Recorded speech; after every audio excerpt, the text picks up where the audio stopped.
What's up? What's up? What's up? I'll go back and redo the description and do the recap of what we are talking about today. I did have the live event set up, so those of you who are joining, you already know. But we are having some severe weather here, which we don't mind because we've been in a drought. So we don't mind it. We're just hoping that we don't lose power. And praise Jesus, we're going to keep it going. So, what are we talking about today? Well, you wanted to pick back up on how our families met and everything like that. So basically, it's kind of like it's a small world episode. So, why don't you start? All right. So we already talked that we met at work. Both we're working at Burger King and Flipping burgers? So getting in the process of getting to know each other, talking about things. No I think the first one is when you came to my apartment and you saw a picture of my cousin. Yes. And I was already staying with you at that point. No, it was the first time you were at my apartment. Hence how you noticed it. You didn't start staying with me until like a couple weeks later. But she, looks at it, and it wasn't even a big picture. It was like a little bit of collage thing. I was like, she's like, why you got a picture of Victor? I'm like, whoa, no. Well, better question is, how do you know Victor? Because my family's pretty close for the most part. We ain't that close, okay? And so it was like his ex little sister was her best friend and all kinds of shit like that. So it was she knew him, but they weren't like best friends and shit like that. But I was living with the family. Like his family. Not his family. I was living his ex-girlfriend's family. Anywho. And they were dating at the time. That's how I knew who he was. Yeah, so she knew him well enough to at least pick him out of a picture, like right off the bat. And so, Deer Park and LaPorte, they're like right next to each other and everything. So there was a lot of little things where, we meet somebody, like, oh, okay, so-and-so, oh, yeah, But when we went out to dinner with my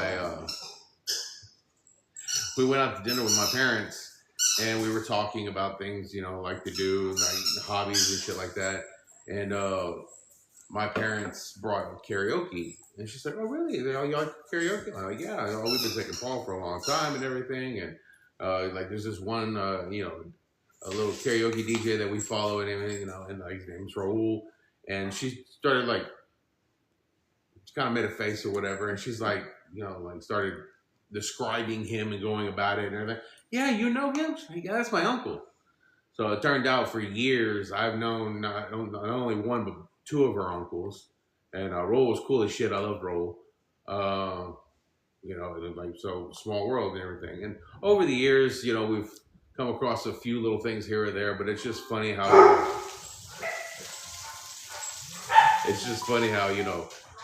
I knew his ex. She went to my school. No, what's that? There was that. We did not get along. I've always been very emo, very edgy, and she was like, hi. She's very all-American, I'll say that. Okay. We worked on the yearbook together, and I had heard about her boyfriend, Paul, but never saw him. And not only did our families know each other, my family had the karaoke business for a very long time. And in just a little bit more detail, my family helped his family get their DJ started. So they were very connected. And one day I was like, hey, I'm going to my Uncle Raul's house. He's a big Cowboys fan. And we're just going to have this get together, shoot some pool. Would you and your family like to come? And they went. And so while we're driving there, they start talking about Raul and this, that, and the other. And they brought up Tina, which was his very long-time girlfriend at the time. And everybody calls her Tina from Pasadena. And it was right before we pulled up that we realized everybody was going to know everybody. And it was just a serendipitous moment for at least me, speaking for myself, that I knew I was in the right place. I knew I found my people, and I knew that it was going to be okay. Like I said, over the years, like LaPorte and Deer Park aren't that big, so there were some small coincidences. But we and stuff. didn't like each other. What? Deer Park and LaPorte are Oh, rivals. no. Okay, like you said we, like as if, like, anyway. There was like I would talk about a certain friend and she didn't know him, or like there was a big family that kind of sprung out throughout LaPorte and Deer Park with the Brights, and like like, oh, you knew some of them too, and then like it was, but it's just funny like how you meet somebody in like completely not connected ways or whatever, and before you know it, like families are intertwined, and I guess we kind of summed that up pretty quick though. Oh, the AI is giving a recap of AI is actually answering questions for us. Creepy. Interesting. Skynet. Yes. You don't even know what the hell that means. Big Brother. You don't know the reference. No, we don't watch. So that's another thing we get asked a lot. We have nothing in common. That's not necessarily true. Mm. No, like we have categories that like overlap. Okay, but like that's true. My stuff that's like the stuff I'm really into, the stuff you're really into are not the same. Yes. Okay, but like we both enjoy comedies. Yes. Okay, so I like movies in general. So I really don't give a damn what the genre of movie is. I don't do sci-fi. I don't do action. That's not true. It depends. It depends. It depends. Okay, but like just a straight up action shoot 'em up movie and everything. If it's got Jason Statham, I'm not watching it. But like it's got to have a good actor that she wants to see, and then it's got to have like a severe plot for her to be interested in that. But I don't really give a damn about true story. I got reality coming out of my ass. I don't need to watch. Oh, so and so this really happened. Like I do tons of research. If I'm awake, I am researching stories that I'm going to report on because I do have a true crime podcast. But even then, she did it anyway. And then when I'm not watching my true crime podcast, my secret vice, or what would you call it? Vice, right? I guess. Bravo. Housewives. Been watching it since day one. I know more about the Housewives in passing and going into the room to help her with something, do something, or going to take a shower at the end of the night and getting the Cliff Notes version. I know more about the Housewives than I would ever care to know. So, as you can see, or come to the conclusion, we don't actually watch TV together. He's always in the living room, and I'm either at this workstation that we're setting up, or I'm in my room. Now, we do have shows that we watch together. Yes. And we have had shows in the past that we've watched together.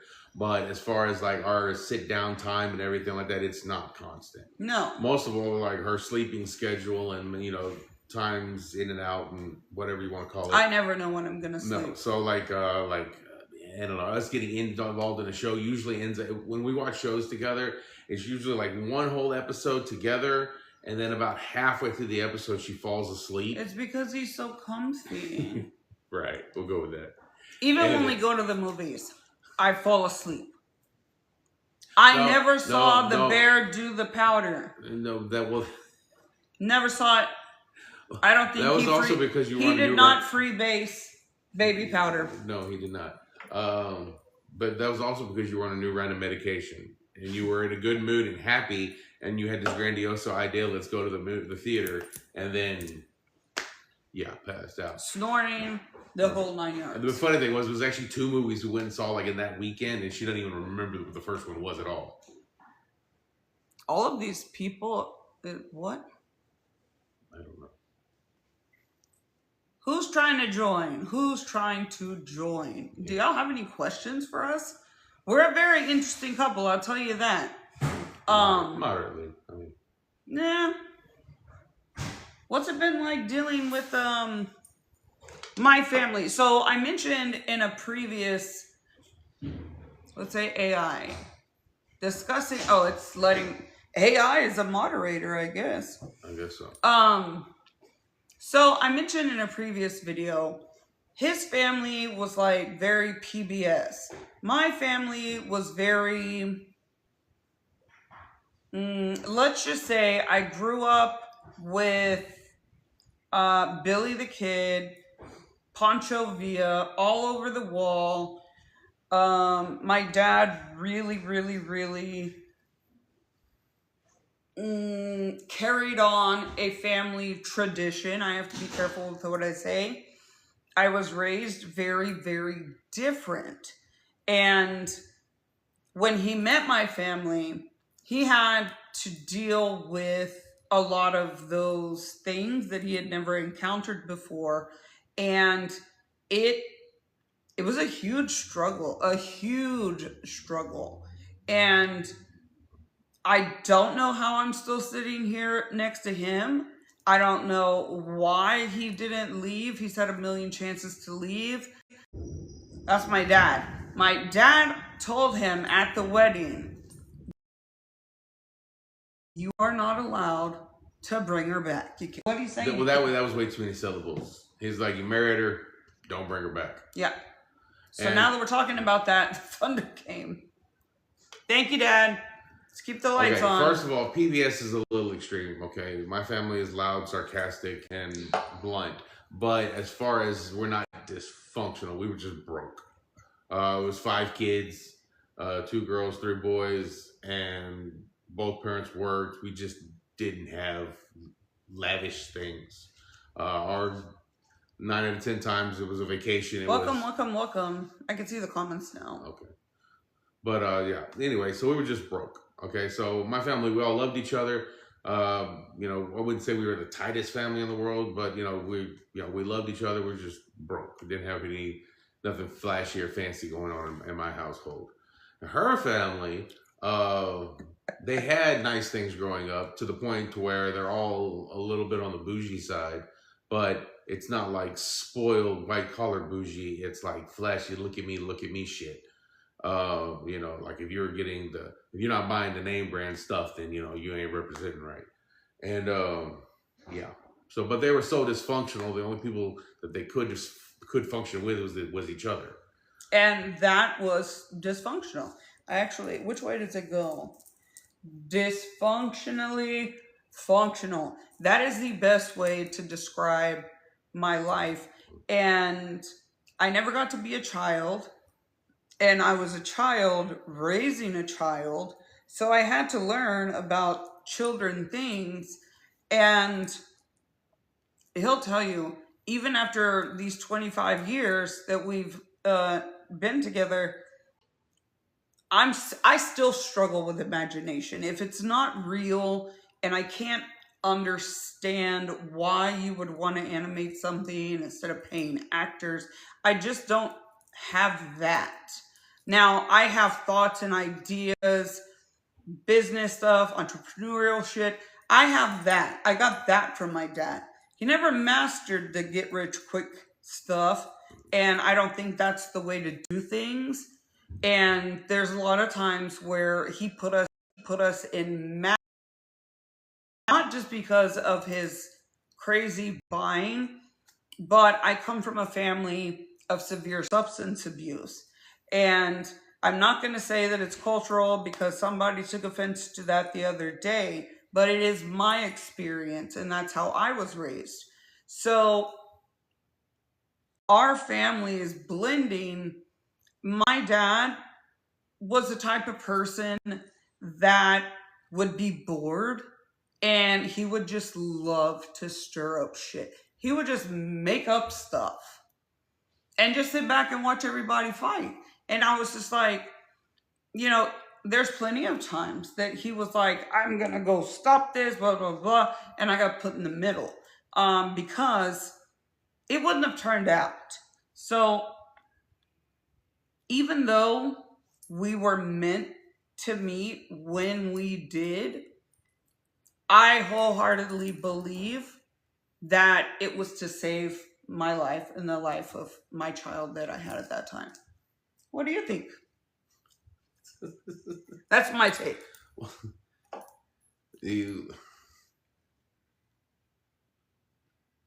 I love how you put this grandiose like concept and then like, what do you think? You're just like that.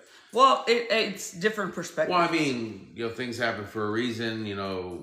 Obviously we could have met earlier on. My cousin's little get-togethers at his house at one point in time, or your uncle talking about bringing you to karaoke.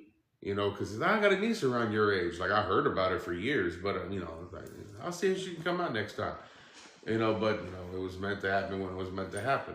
If we met any sooner, we wouldn't have the oldest, and that would have sucked. And so that would have really sucked. So, I mean, life is always going to throw shit at you. Yes, but very much so. We have together met people that we were supposed to meet. I do believe in the whole string theory. I don't believe in the red rumming of any of that, but I wholeheartedly believe that you are going to meet people that you are supposed to meet, whether you have something to learn from them or vice versa. And a lot of times, especially in my experience, it kills me and it kills him to watch me because I get so close to these people. And I do call them missions. And I can tell when somebody's coming into my life that's not going to be there forever. And when I met him, I was like, bitch, you're not going nowhere. Not going nowhere. Not going nowhere. I met my person. And it didn't always feel that way. No. And that's the part that other married couples need to understand. If you're not willing to put in the work, if you're not willing to have the hard conversations, if I wouldn't be able to tell my truths and my fuck ups and all the stuff that I've done wrong, because he don't do nothing wrong. That's not true. Well, he procrastinates. Woo! So alert the media. We'll call. I don't do anything criminal. I mean, but I make mistakes. That was a low blow. No, the way you put it, jackass. I wasn't. It's a low blow. I wasn't calling you a criminal. I was saying that I don't do anything criminal. I mean, if we're being honest, I am. I'm not no angelic person over here. No. But the things that I've done in our marriage. Yeah, they weren't criminal. Crazy, but not criminal. Some people would have left. A lot of people would have left just meeting my family. Facts. What do you do? 25 years too. We even laugh the same. You wind up morphing a little bit. A little bit. Just a little. But I was just on TikTok earlier. Well, I'm always on TikTok. But I saw some of my friends that I've known since elementary school. We all still are the same Gen X boss-ass bitches that we were back then. I haven't changed. My body has changed. I've gotten older. I care more about my morals and values and instilling them in my children, even though they're adults. I still want them to go in the world and know how to adult properly. And discipline is something that we've really, really, really struggled on. Well, it's mostly because you want an outcome, but you don't want to put forth the effort of getting that outcome. I do not have patience at all. The way she was raised was very militant. Okay, like Yes. the kids are to be seen, not heard. They had all the little go-go gadgets and little as seen on TV toys and game stations and stuff in their room, and that's where they were supposed to keep it, in their room. And whenever they left their room, the room is supposed to be completely spotless and everything like that. The house was supposed to look like it wasn't lived in, like it was ready to show at any given time. And that kind of messes with a person when you become an adult and actually have regular kids. who leave shit all over the place, or whine and cry and get a little loud. But mainly the thing is because of abuse. She doesn't like to hear majority a male, like speak at the top, speak loud or to yell. And kids are acting up. I'm disciplining them. I'm talking to them, and she's hearing the commotion in the back, and it's giving her kind of a PTSD situation. And so she steps in, negotiates the terms. Okay, just stop. That's it. It's over. Go. Or we would come to terms with me and her. We would agree upon punishment. This is that. Grounded. Can't have this. Can't do this. All right. So I come home from work the next day, and the kids are doing exactly what we said that they weren't allowed to do. And I start jumping their ass again, and she's all like, "Oh, the kids are all like, Mama said." And if I had $1 for every single time I heard them kids saying "Mama said," I wouldn't have to work anymore. I mean, I swear, because every time I'd come home, Mama said, well, Mama said, well, Mama said. We always agreed upon the united front. Parents talk, the parents, we come to the thing. I back her up, she backs me up. Well, your mother said to do this, okay, cool. Your dad said to do this, all right, cool. But I go to work, and then the negotiations begin, and then they have this whole UN sit down and like come up with all these little, okay, well, what if I do this and this? Oh, well, what if I do that later? Trump. Politics, whatever. And I come home from work, and everything we discussed the night before has changed, and I'm sitting here yelling at a kid for something his mom said he could do. And there was one day I lost my shit. I was just like, if I hear Mama says one more damn time, I'm just gonna whoop your kids on principle. And she was in the background laughing. So exactly. There was a lot of things that the kids, like the hardcore discipline, like she was a pushover. Now she's loud and she's very vocal about what she wants, but when it comes down to the actual instrumenting, punishment and making sure that the kids follow up on what they say they're going to do, or even the consequences for not doing it, she gives in. So therefore the authority gets lost, and therefore her actual goal of the whole process is ruined. And now that they're adults, I'm the bad parent. Well, that's because now there's no punishment you can do. They're all grown. So now it's just you bumping your gums about how you're displeased with something. And there's no our actual youngest way daughter, I can still punish her. I punished our oldest when she was 18. Yes, that was hilarious. I grounded her. That was funny. I have a rule. It's not a rule. I have a rule. It's not a rule. Anywho, it's not a rule. Anyway, that's another story, another time. Another story. But discipline was always something that we had trouble with because even our son, when he was a baby, okay, a lot of parents, you let them cry it out. Okay, if you constantly pick them up and coddle them, that they'll never get used to it. They'll never learn to just deal with something, especially sleeping in your crib. Sometimes you just gotta let them cry it out. This boy, he wasn't allergic, but he had an adverse reaction to his mattress in his crib. Anytime you could cuddle him, this boy could be drooling, snoring, smiling, he could be out. And as soon as a leg, arm, his hair would touch that mattress. And so one night, I finally convinced her. I'm like, babe, let him cry it out, please. And she did. And we sat there like we were sitting there waiting for a thunderstorm or a hurricane to hit. She was just sitting there like just on the edge of her bed, just all distraught and everything. As he's in the back, he's in the back going straight. He's going Little Richard in the back and everything. And eventually, he tires out and goes to sleep. He slept the whole night.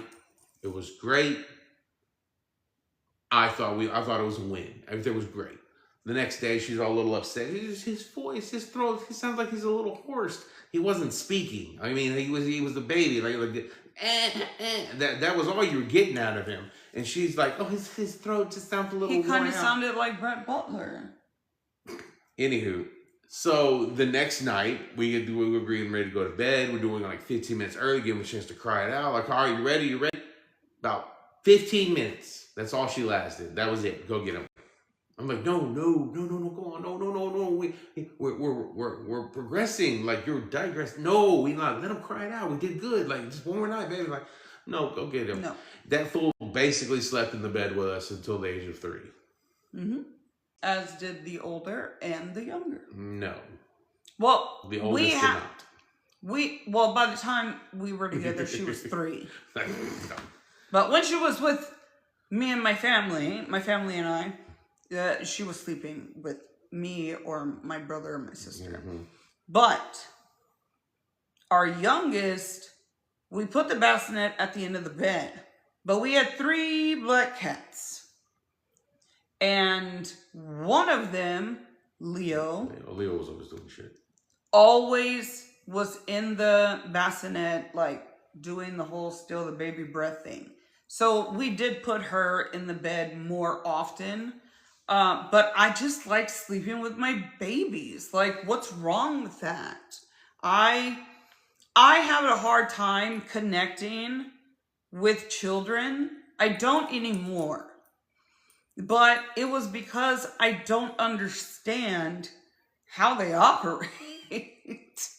And it was something that was very foreign to me. But I did have a little knowledge because I had been helping raise my 3 siblings. So that came into play.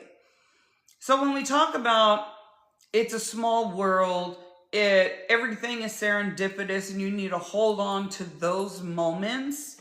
It's moments like those that carry you into the big time events that happen when you have to actually get out there and start adulting. And now that the kids are adults, we're trying to, instill that in them now. If we would have tried to instill it in them earlier, it would have been in one ear, out the other, like everything else with teenagers. But as long as we remain on a steady front, even though we're different, it works. Now, small world application, easier said than done? Maybe.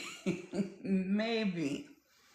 But I think we've done okay. How do we handle our arguments? Okay, let's go back to the first argument. I am a person who's like, fuck you, fuck this. I don't want to deal with this. I'm going to take this off my plate and I'm going to put it in the leftover bag for tomorrow. I'm that person. He's like, no, we're going to talk about it now.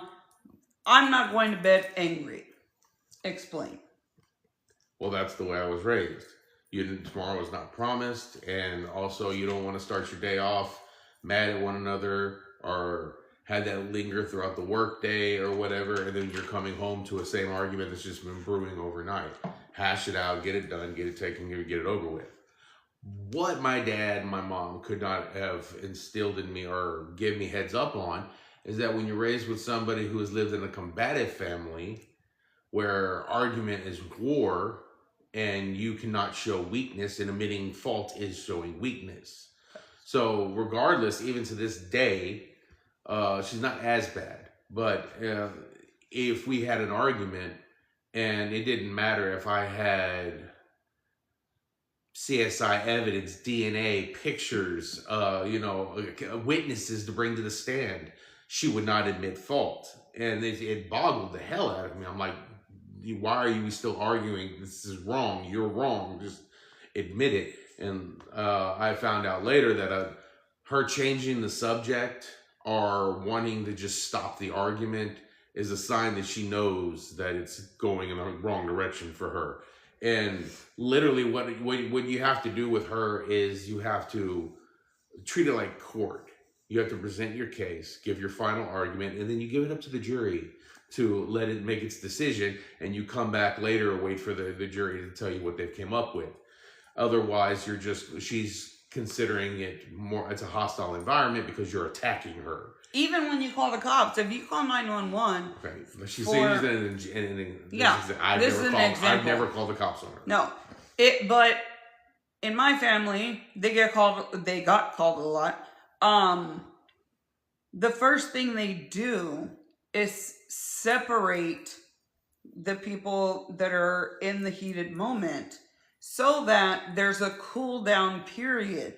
They make the other person go away for 24 hours, cool down, think about the situation, so that when you do come back to the other person, you're not hostile and you don't feel like it's a hostile environment. That's the way I was raised. Um, Law enforcement was literally like when I met him, where our house was, literally at the end of the block was the police department. And it got to the point sometimes where when we would need emergency law enforcement and call 911, they heard our last name. A lot of times they didn't even come. It was that regular. And even to this day, going back to disciplining the kids, um, it wasn't until I got into my 40s where my triggers really, really, really started to bother me. And so when I feel any kind of unhinged behavior, vibes, if I feel like a man is getting, um, like whenever my brother comes home, being a truck driver, I know it's super fucking frustrating, and he needs to vent sometimes, and his any unpredictability. I could be at flipping Sam's. If there's a guy yelling or getting to that level, I literally feel like a 4-year-old kid who needs to go hide under my bed because I don't know what's coming. And I'm fixing to be 46, and just a man yelling and unpredictability still brings me back to that space. And he has been very, very calm and patient with me, because even though that's one of my triggers as a parent and as a wife and as a person who just didn't know how to be a woman, him and his mom and his family and my grandmother while she was here, rest in peace to your mom, my grandmom, I didn't know how to soften up around the edges. I've always been in fight or flight mode, and I've had to do both since I was a child. I left home plenty of times and lived with friends, and their parents were just like, what the fuck is going on? And it was embarrassing, to say the least, especially when my family came out in the newspapers. So things do happen for a reason. And everything that I've endured, and during the podcast, you'll learn more about me. I don't want to go into details, just skirt around some things that have happened. I wouldn't be here if it wasn't for him. If the universe hadn't connected those lines when they did, I don't think it would have worked. If it would have come in earlier, if you would have entered my life earlier, I don't think it would have worked. It wouldn't. It wouldn't have. I was batshit crazy. And now, just regular crazy. Okay. There is no cure for bipolar, so I guess. No, there's not. I do struggle. I struggle from day to day. I really do. And I don't know how he deals with that. He's being really quiet. How do you deal with that? Like you were literally in the middle of saying something specific. Every day I wake up. Wasn't something I could chime in. Every day I'm a different person. No, just one day at a time. I don't know. There's no magic secret.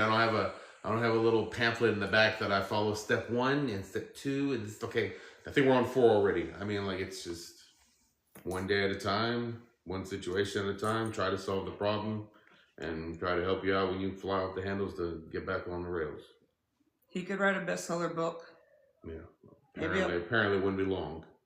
Huh? I said apparently it wouldn't be very long. I just summed it up in like a minute. You're retarded. I mean, you're mental.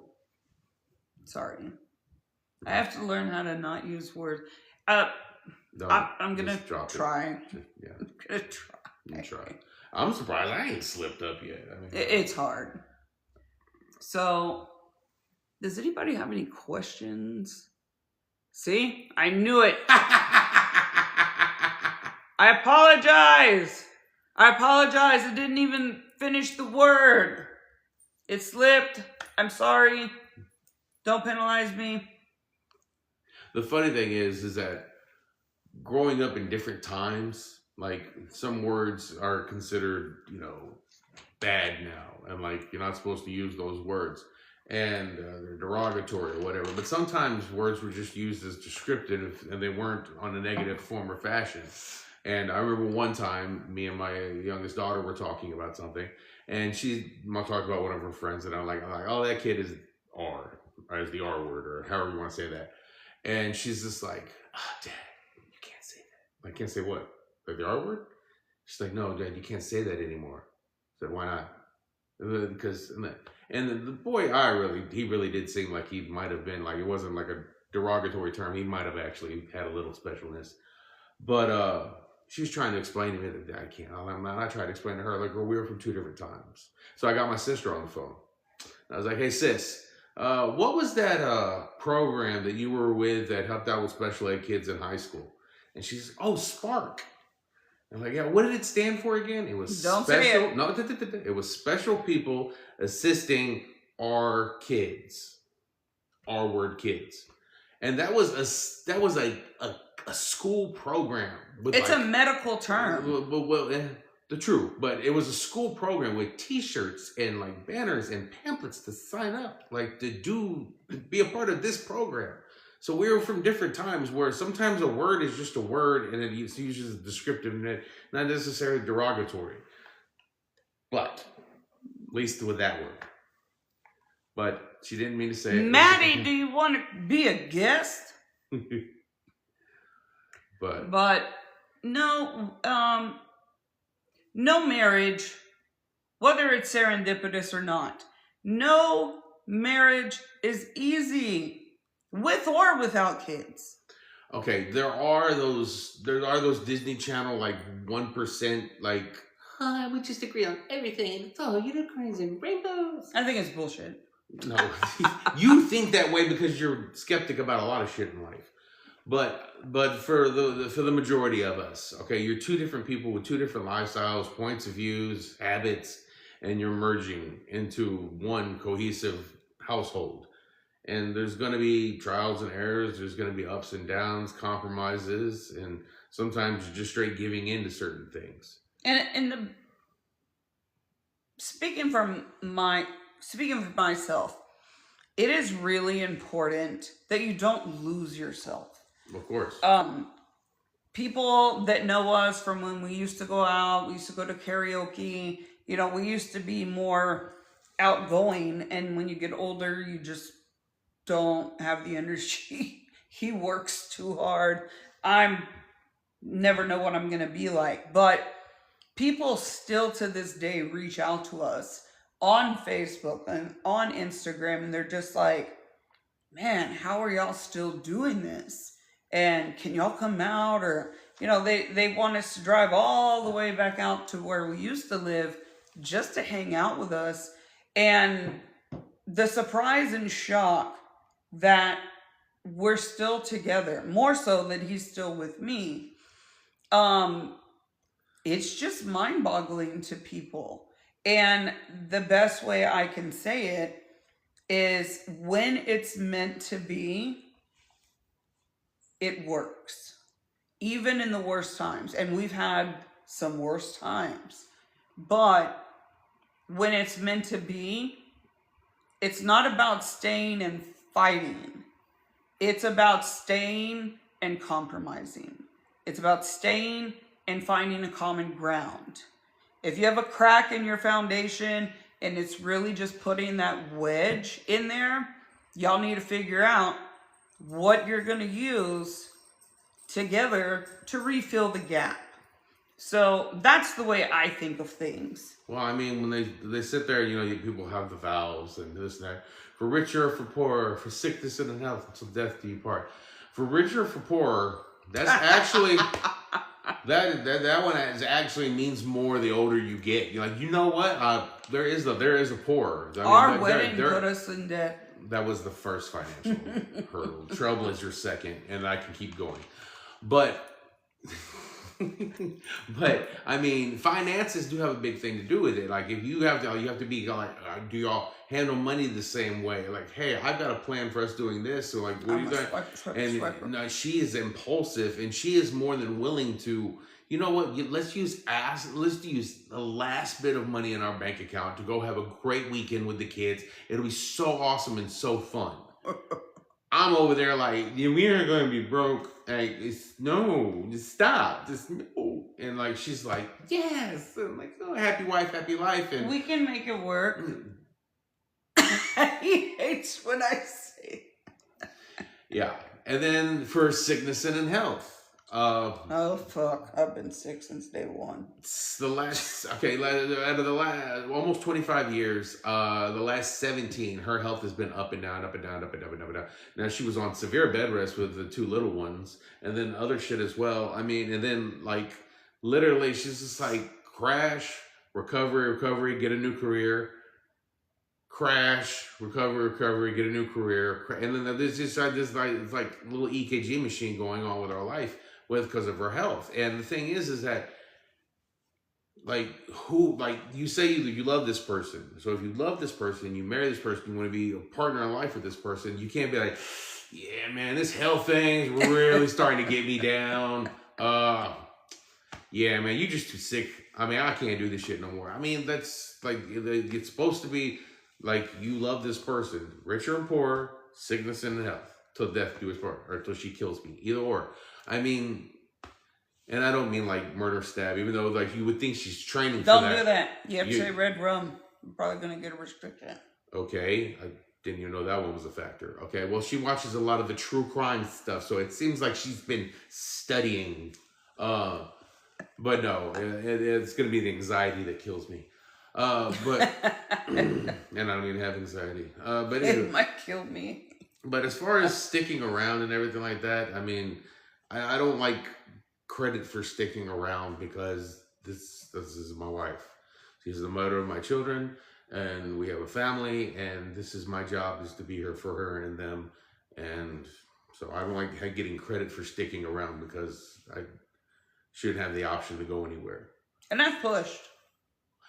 Yes, she has. Oh, I have pushed him. I can get credit for sticking around for that because she has pushed. I have pushed. It's just in my nature. And a lot of people don't understand the music that I get into. I listen to everything, all the way to classical music. My hair, oh my God. But. Is mine messed up? Yes, very messed up. At different times in my life, I listen to different artists.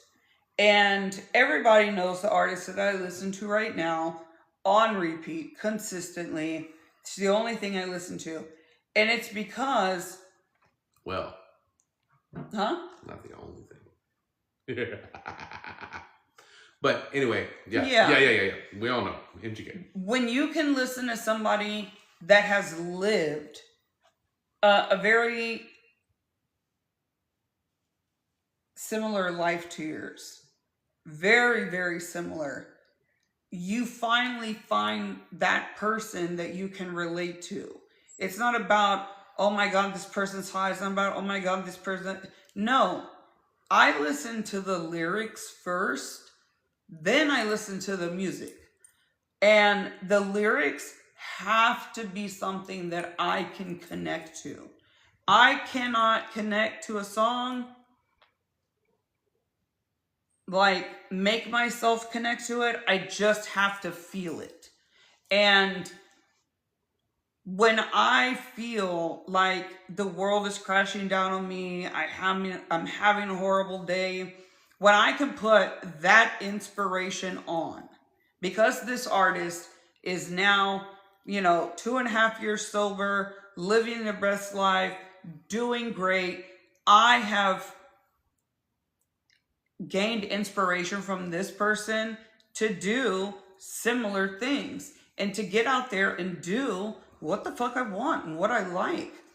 And it's something that I feel like I need to have. I'd rather have inspiration from somebody who started from the bottom and now they're where they're at, I would rather spend my time and energy hanging with or involving my TV or my time with people with bad bitch energy. Like, that's what we're doing. So the hashtags for today, what I manifest almost every single day: generational wealth.